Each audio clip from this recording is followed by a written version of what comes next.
Баршаңызға сәлем достар. Бүгін мен сіздерге өте нәзік, дәмді балды торттың рецептімен бөлісемін. Видеоның соңына дейін қараңыздар.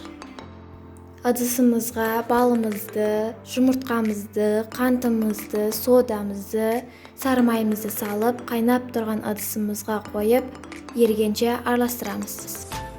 Массамызды суытып, суығаннан кейін үстіне ұн сеуіп, бір келгі етіп қамыр илейміз. Қамырымызды 1-2 сағат холодильникке салып қоямыз.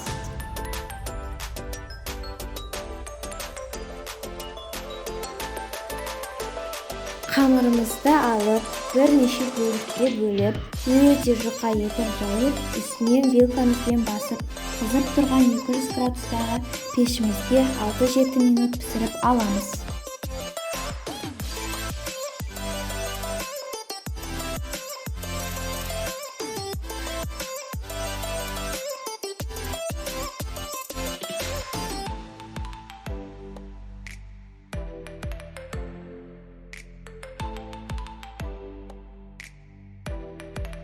Кремін дайындаймыз. Ыдысымызға қаймағымызды, жұмыртқамызды, қантымызды, крахмалымызды салып, өте жай отқа қойып, қоюланғанша араластырып, суығанша холодильникке 1-2 сағатқа салып қоямыз.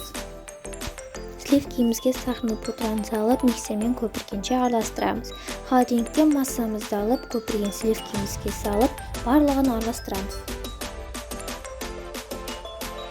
Тортымызды дәл видеодағыдай етіп жинаймыз.